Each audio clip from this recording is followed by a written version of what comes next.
뉴스데일리 베스트 시청자 여러분 안녕하시어라잉. 엔디비전라도 특파원 오미자가 종북 주사파 두 놈들 소식 들고 왔는디 한번 들어보실란가요? 뉴스를 전해드리기 전에 지가 10년 전 경상도 남편을 만나서 충청도서 5년 동안 산 적이 있다 보니 사투리가 뒤죽박죽 짬뽕돼 있을 수도 있은께 이 부분은 시청자 여러분의 바다와도 같은 깊고 깊은 양해 부탁드린단께요. 2024년 9월 19일 광주광역시 김대중 컨벤션센터에서 열린 평양공동선언 6주년 행사에 문재인과 김정숙 아주미가 빠짐없이 출석 도장을 찍었어라잉. 쌍꺼풀 수술 후 공식 행사엔 처음으로 참석한 문재인은 이 자리에서 또 윤석열 정부를 허벌나게 까고 북한 공산당은 절대로 까지 않는 연병을 떨어제껴 쌌단께요. 문재인 목소리를 그대로 전해드리면 우리 사랑하는 시청자 여러분 속이 편치 않을 수 있으므로 제가 문재인이 한 말을 그대로 전해드리자면 문재인은 북한이 남북 관계를 적대적 두 국가로 규정한 것에 대해 기존 평화 담론도 재검토가 필요하다면서 대한민국 정부가 앞장서서 해야 할 일이지만 현 정부는 그럴 의지도 역량도 없어 보인다고 씨부려 쌌어라잉. 북한이 애초에 우리나라를 같은 민족의 같은 한반도인으로 생각한 적이 있었으면 제가 입국 다물고 가만히 있을락했는데 북한은 원래가 우리나라를 적국으로 생각하고 있었고 그랑께 우리나라 사람들을 인질로 잡아두고 그러는 것인데 뭐야 한다고 우리 정부가 앞장서서 평화 담론을 쓰잘데기 없이 하고 그런다 이 말이여라. 그럴 의지를 가질 필요도 없지만서라 역량도 없어 보인다고라. 완마 이놈 보소. 그라는 문재인 니네 정부는 북한과 대화할 줄 아는 역량이 넘쳐나서 김정은 여동생에게 미국산 앵무새니 삶은 소대가리 같은 모욕적 막말을 듣고 살았냐. 그래도 소대가리보다 싼 값인 돼지대가리 소리 안 들은 게 어디여라. 문재인은 그나마 그것에 위안을 삼고 살고 있는 건 아닌지 모르겠어라잉. 돼지 콧구멍 같은 새끼 소리 듣는 것보단 삶은 소대가리가 1000번 1000번 낫지 이러고 자빠져 앉아있는 건 아닌가 모르겠다 이 말이여라잉. 문재인은 또 한반도 상황이 무척 엄중하고 위태롭다. 남북 간 오물풍선과 대북 확성기 방송 같은 비군사적 형태의 충돌이 군사적 충돌로 번질 수 있는 매우 위험한 상황이다. 남북한 당국은 더 이상 상황 악화시키지 말고 당장 대화에 나서야 한다고 말하면서 말이지라. 미국 대선 이후 새 정부가 출범하면 누가 대통령이 되든 북미 대화가 재개될 수 있다. 과거처럼 패싱당하고 소외되지 않으려면 우리가 먼저 대화를 선도하려는 노력을 기울여야 한다고 쭈글쭈글했던지 경험담을 털어놓았어라잉.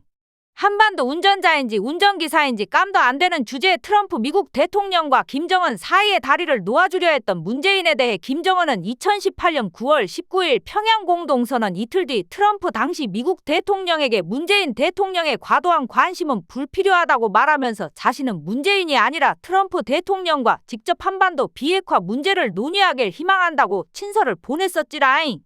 문재인이 어쩔 때 보면 지가 한 말을 기억하지 못하는 것 같은데 본인에 대한 흑역사는 아주 그냥 똑똑히 기억하고 있단께요. 아니 근데 과거처럼 패싱당하고 소외되지 않으려면 우리가 먼저 대화를 선도하라니 이건 또 무슨 그지 깽깽이 같은 소리인지 모르겠어라. 문재인 네가 그렇게 설레발치면서 먼저 대화를 선도하다가 무시를 당했는데 윤석열 대통령도 똑같이 해서 무시를 당해보라는 건지 뭔지 헷갈린단께요. 마지막으로 문재인은 아니 이 자식이 문재인이 맞나 싶은 정도의 놀라운 말을 했어라잉. 올해 5월에만 하더라도 문재인은 지회고록을 통해 이런 말을 씨부려 쌌었제. 김정은 위원장은 핵을 사용할 생각이 전혀 없다. 자기에게도 딸이 있는데 딸 세대까지 핵을 머리에 이고 살게 하고 싶지 않다고 했다고 하면서 마치 김정은의 진심을 알아달라는 듯한 말을 했었는데 아니 그랬던 문재인이가 어제는 북한은 대화가 재개되면 달라진 협상 전략을 가지고 나올 가능성이 높다면서 완전한 비핵화를 받아들이지 않고 핵 보유국 지위를 주장할 것으로 예상된다고 말했어라잉. 이뿐만 아니라 문재인은 우리 입장대로 완전한 비핵화를 관철하려면 한미 간 긴밀한 협상 전략과 공유 그리고 공조가 필요하다고 말했단께요. 넉 달 전 책에서 한 말과는 사뭇 다른 말을 하고 있는 거란께요.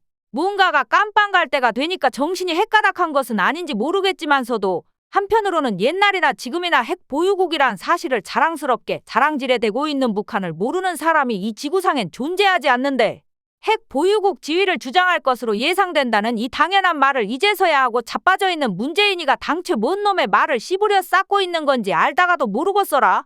아니 근데 베토벤 월광소나타를 직접 피아노로 연주하면서 월광소나타가 문재인 대통령의 성정을 닮았다고 아부를 떨어제껴갖고 청와대 대변인에 발탁됐었던 박경미 저 아줌씨는 여적지 대통령이 문재인인 줄 아는 건지 아니면 과거에 갇혀 사는 건지 알 수가 없단께요.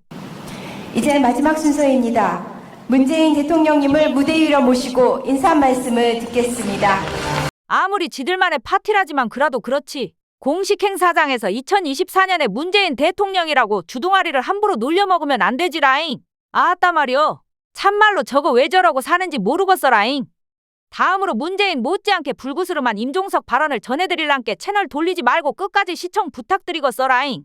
9.19 평양선언 6주년이라는 지그들만의 행사장에 역시 임종석도 참석했는데 말이제. 임종석은 이 자리에서 남북관계를 통일을 지향하는 잠정적 특수관계가 아닌 통일을 포기한 이국가론을 수용하자고 주장했어라잉. 좌파 종족들 사이에서 이국가론이 공식적으로 제기된 것은 이번이 두 번째여라. 그러면 첫 번째로 주장한 사람은 누군가 하면 더불어민주당 이현희 의원이여라잉. 이현희는 지난 7월 더불어민주당 전국당원대회 강령정책 토론회에서 두 개의 국가라는 인식으로 대북정책을 만들자고 제안한 바 있단께요. 그런데 임종석이는 한술 더 떠갖고 말이지에 대한민국의 영토는 한반도와 그 부속도서로 한다는 헌법 3조의 영토 조항도 지우자는 파격적인 주장을 하면서 파문이 일고 있어라잉. 통일을 포기하자는 것까진 현실적으로 납득이 가는 말이지만 헌법 3조의 영토 조항을 지우자니 지랄 육두갑에 연병 떠는 것도 모자라. 이게 월매나 망할 놈의 소리인지 드러나 보장께요. 9.19 정상회담 준비위원장을 맡았던 임종석입니다. 제가 오늘 드리려는 말씀은 기념사라기보다는 좀 도발적인 발제에 가깝습니다. 많은 고민과 토론이 이어지기를 바라는 마음입니다. 제목은 평화를 위한 세원입니다. 통일하지 맙시다. 그냥 따로 함께 살면서 서로 존중하고 서로 돕고 같이 행복하면 좋지 않을까요? 통일을 꼭 해야 한다는 강박관념을 내려놓읍시다. 단단히 평화를 구축하고 이후의 한반도 미래는 후대 세대에게 맡깁시다. 객관적 현실을 받아들이고 두 개의 국가를 수용합시다. 그러나 김정은 위원장에게도 분명히 말합니다. 적대적인 두 개의 국가 관계는 있을 수 없습니다. 평화적인 두 국가, 민족적인 두 국가여야 합니다. 평화 공존과 화해 협력을 전제로 하는 새로운 정책이 제시되기를 바랍니다. 비현실적인 통일 논의는 이제 그만 접어둡시다. 더 이상 당위와 관성으로 통일을 이야기하지 맙시다. 통일에 대한 지향과 가치만을 헌법에 남기고 모든 법과 제도, 정책에서 통일을 드러냅시다. 있는 그대로 상대방을 존중하고 국민의 상식과 국제법적 기준 그리고 객관적인 한반도의 현실에 맞게 모든 것을 재정비합시다. 헌법 3조 영토 조항을 지우든지 개정합시다. 과거의 남북은 서로 상대를 배제하고 단독으로 유엔에 가입하라는 입장을 고집했지만 냉전 구도에 가로막혀 어느 쪽도 유엔 가입을 실현시키지 못했습니다. 노태우 정부는 1980년대 후반부터 진행된 냉전 해체의 국제 정세를 빠르게 활용하면서 적극적으로 북방 외교를 추진했습니다. 사회주의 국가들과의 국교 수립에 공을 들였고 1991년에는 남과 북이 유엔에 동시 가입했습니다. 남북이 서로의 실체를 인정하고 국제사회에서 각각의 독립국가로 주권을 행사하게 된 것입니다. 이런 현실과 정면으로 배치되는 영토 조항은 그 자체로 모순일 뿐더러 북한과 관련하여 각종 법률 해석을 심각하게 왜곡시키고 있습니다. 언젠가는 정비해야 할 문제여서 차제에 용기를 내어 제기합니다. 국가보안법도 폐지하고 통일부도 정리합시다. 그리고 평화롭게 협력하면서 오순도순 살아보자고 주장합니다. 제가 이렇게 강조하는 이유는 통일이 전제되어 있음으로 인해서 적극적인 평화 조치와 화해 협력에 대한 거부감이 일고 소모적인 이념 논란이 지속된다는 인식 때문입니다. 우선 현 시점에서 통일 논의는 비현실적입니다. 상대에 대한 부정과 적대가 지속되는 조건에서 통일 주장은 어떤 형태로든 상대를 복속시키겠다는 공격적 목표입니다. 신뢰 구축과 평화에 대한 의지 없이 통일을 말하는 것은 상대에 대한 공격과 다름없는 것입니다. 북한 붕괴론에 근거한 박근혜 정부의 통일 대박론이나 윤석열 정부의 자유통일론이 그 생생한 증거입니다. 우리가 추구해온 국가연합 방안도 접어두자고 제안드립니다. 국가연합론이 상대에 대한 인정과 존중을 전제로 하는 것이지만 지금의 현실에서 남북이 통일 논의를 지속하는 것은 불가능하다고 생각합니다. 북한은 연초 진행한 노동당 전원회의와 최고인민회의를 통해서 남북 관계를 적대적인 두 국가 관계로 공식 규정했습니다. 남쪽을 주적으로 규정하고 대남 사업기구들을 정리하는 수순에 들어갔습니다. 조국통일 3대 원칙을 폐지하고 조국통일 3대 헌장 기념탑을 철거하는 등 통일 지우기에 나섰고 남북이 맺은 모든 합의들을 사실상 무효화 선언했습니다. 남조선이라는 호칭 대신 대한민국이라 불렀습니다. 기존의 대남 노선에 대한 근본적인 변화이며 연방제 통일론 등을 폐기한 것으로 해석하기에도 충분해 보입니다. 이런 변화된 조건들이 반영되지 않은 통일 논의는 분명히 비현실적입니다. 통일이 무조건 좋다는 보장도 없습니다. 우리 국민들 내부에도 통일에 대한 강한 의구심이 존재합니다. 특히 젊은 세대로 가면 강한 의구심은 강한 거부감으로 나타납니다. 오래된 적대와 대립으로 인해서 어느 누구도 통일이 그저 좋다고 자신 있게 말하기 어려워졌습니다. 제가 통일을 버리고 평화를 선택하자고 주장하는 중요한 이유입니다. 한반도의 평화와 남북 간 화해 협력을 진전시키는 것은 간단한 일이 아닙니다. 정권이 보수와 진보를 넘나들며 바뀌는 상황에서는 더욱 그러합니다. 불가역적인 평화로 가기 위해서는 평화 공존과 화해 협력에 대한 범국민적인 합의를 만들어내야 합니다. 저는 남북 모두에게 거부감이 높은 통일을 유보함으로써 평화에 대한 합의를 얻을 수 있다고 생각합니다.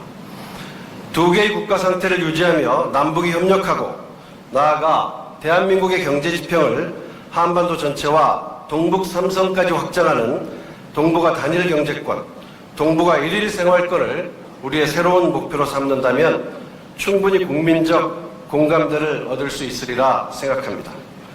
철도와 도로를 연결하면 10년 안에 능히 이룰 수 있는 목표입니다. 새로운 목표와 현실적 접근이 공감을 얻는다면 남북이 신속하게 군사적 긴장을 해소하고 국제사회와 함께 한반도 비핵화 방안을 마련할 수도 있을 것입니다. 무엇보다 통일은 우리 세대의 선택지가 아니라고 생각합니다. 미래 세대의 권리입니다. 충분히 평화가 정착되고 남북 간에 사람과 물자가 자유롭게 오가고 교류와 협력이 일상으로 자리 잡은 다음에 통일 논의를 시작해도 늦지 않을 것입니다. 통일 논의를 완전히 봉인하고 30년 후에나 잘 있는지 열어봅시다. 그리고 다시 말씀드리지만 그것은 그 시대를 살아가는 새로운 세대가 결정할 문제입니다. 지금 한반도는 전환기를 맞이하고 있습니다. 6.25 전쟁 이후 우리는 긴 적대의 시간을 보냈고 김대중 정부 탄생과 함께 6.15 14를 거쳐 4.27, 9.19로 이어지는 협력의 모색길을 지나왔습니다. 그리고 지금은 다시 수십 년을 거슬러 앞이 보이지 않는 적대의 시간으로 돌아가고 있습니다.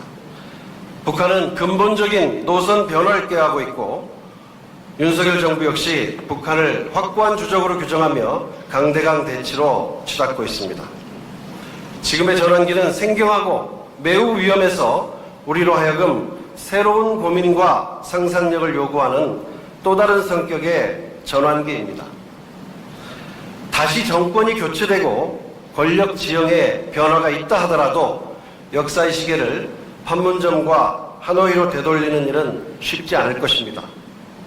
같은 조건과 같은 판단으로 남북이 대화를 재개하고 평화 공존을 모색하는 일이 어려울 것이라는 말씀을 드리는 것입니다. 전환기는 기회이면서 위기라고 합니다. 위기이면서 기회라고 합니다. 우리는 6년 전 전환기 위기를 기회로 만드는 경험을 했습니다. 1917년 9월 4일 북한이 6차 핵시험이 몰고 온 좌절과 절망을 1년 만에 기회로 만들어 9.19 평양 공동선언을 만들어냈던 감동은 잊을 수 없습니다. 문재인 정부의 최대 업적 중 하나는 위기를 넘어서는 길을 우리 스스로 찾아서 기회의 장을 열었다는 점입니다. 확고한 의지와 상상력으로 장애물을 하나씩 치우고 길을 냈습니다. 우리는 때로는 담대한 승부사였고 때로는 섬세한 중재자였습니다. 2017년 11월 29일 북한이 화성 15호를 쏘아 올렸지만 우리는 그들을 평창의 평화 속으로 안내했습니다. 화염과 분노 등 날선 단어들이 난무하던 북미 관계를 끝내 중재하여 세기회담을 만들기도 했습니다. 하노이에서 멈춰선 열차가 못내 안타깝지만 우리가 지나온 여정은 다시 길을 나설 때 든든한 나침반이 되어줄 것입니다. 상황은 많이 변했습니다. 탈냉전 이후 지속되던 안정적 평화가 깨지고 지구촌 어디서든 전쟁이 일어날 수 있다는 위기감이 감돌고 있습니다. 문재인 정부 임기 내내 관리되었던 평화는 오간되었고 이제는 전쟁 가능한 세상에서 오는 긴장과 갈등을 어떻게 해결할지 고민해야 하는 상황입니다. 윤석열 정부의 대북 정책은 좋게 얘기하면 힘에 의한 평화, 그냥 얘기하면 전쟁 불사로 보입니다. 국민의 안전과 생명을 담보로 위기가 주는 공포감을 정치에 이용하고 있습니다. 너무나 위험하고 무책임하기 그지없습니다.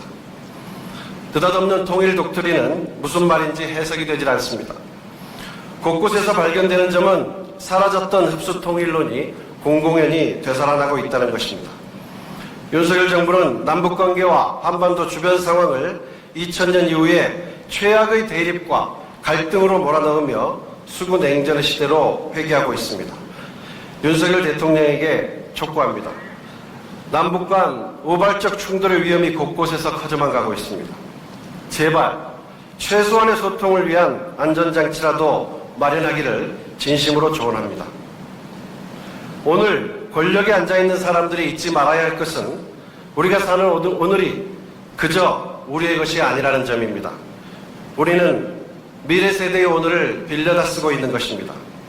그냥 살다 가면 되는 것이 아니라 소중히 지키고 가꾸어서 돌려주어야 합니다. 9.19 6주년을 맞아 평화의 소중함을 새삼 깨닫게 되는 요즘입니다. 첫째도 평화, 둘째도 평화, 셋째도 평화, 평화의 모든 역량을 집중하자고 호소드립니다. 남북이 서로를 독립된 국가로 완전히 인정하고 그에 따르는 실질적인 조치들을 해나갑시다. 신뢰를 구축하고 불가역적인 평화를 정착시키기 위해 새로운 대화를 시작해야 합니다. 두 개의 국가이되 하나의 민족임을 늘 잊지 않고 국제사회에서 더 긴밀하게 협력해야 합니다. 6년 전 우리 스스로 길을 놓았듯이 다시 한번 신길일전으로 그 길을 넓히며 손잡고 걸어가자고 제안드립니다. 감사합니다. 우리 시청자 여러분들 중 통일을 꼭 해야 한다는 강박관념을 가지고 있는 분 계신가요? 아마 이산가족 빼고는 단 한 분도 안 계실 거라고 장담하는디 임종석 니네 같은 종족들이나 통일에 매달렸지. 그것도 평화통일도 아니고 적화통일할까 봐서 우리가 얼마나 시겁했는지 자들은 알랑가 모르겠어라잉. 임종석이 짓거린 길고 긴 말들을 종합해보자면 이제 우리도 정치적 목적을 위해 평화통일을 외치는 가식은 떨 만큼 떨었고 김정은 수령님께서도 지난해 공산당 전원회의에서 일민족 이국가론을 거론하신 만큼 한반도 최고 지도자인 김정은 수령님 뜻에 따라야 한다. 그러기 위해선 한민족이라는 뜻에 발맞춰 간첩이란 있을 수 없으므로 국가보안법을 폐지해야 하고 국가보안법과 맞닿아 있는 한마디로 국보법을 뒷받침하는 조항인 대한민국 헌법 3조의 영토조항을 없애야만 한다. 이 말을 하고 있는 거란께요. 헌법 제3조는 아주 특수한 의미를 가지는 조항으로 말이어라잉 영토의 범위를 한반도 전체와 부속도서로 규정하고 대한민국의 영토는 대한제국의 영토를 기초로 확정되었으며 대한민국은 이 지역에서 대한제국의 정통성을 계승하는 유일한 국가임을 내세우는 의미를 갖는다고 되어 있는디 이 헌법을 없애거나 수정하자는 건 결국 헌법을 북한에 유리하게 개정하고 우리 대한민국의 역사보다는 북한의 전통성을 인정해주자 이 말이라 말어요. 통일은 할래야 할 수가 없다라는 현실성을 내세우면서 국민을 또 호도하려는 임종석의 말번세를 우리 구독자 여러분은 단번에 눈치채셨겠지만 종북 근본을 버리지는 못할 망정 종북 본색을 능구렁이 마냥 드러내는 임종석 이놈아 화법이 기똥차네요 기똥차. 평화를 추구하자면서 통일 결정은 또 미래 세대에 맡기자니. 와 마? 이건 뭐 이혼한 전 배우자에게 다시 함께 살고 싶다면서 재결합은 미래에 태어날 손자 손녀에 맡기자는 것도 아니고 역시 문재인이 정권의 황태자답게 문재인처럼 달나라 같은 말만 씨부려 싸서 기대를 저버리지 않는 임종석도 옥모답다는 생각이 든단께요. 좌우지간 좌파놈들 하나둘씩 김정은의 이국가론을 대놓고 따르고 있는 만큼 다음으로 누가 또 김정은의 지령을 받드는지 지켜볼 일이라는 점 말씀드리면서 저 오미자 전라도 특파원 리포트는 여기서 마치겠습니다잉. 우리 NDB 구독자 여러분이 아니시 분들은 말여라잉. 구독 버튼을 허벌나게 누르지 말고 딱 한 번만 깔끔 떨게 눌러서 NDB 가족이 되어주신다면 지가 또 허벌나게 감사하겠어라잉. 그라고 이 영상을 널리 퍼뜨려 줘야 쓰겄어요. 그래야 종북 주사파놈들 속셈이 뭔지 우리 국민이 다 알아차리지 않겠어라잉.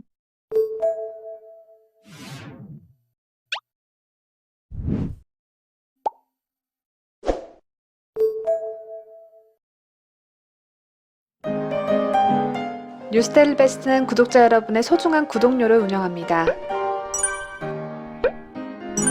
여러분의 자발적 구독료 참여를 기다립니다.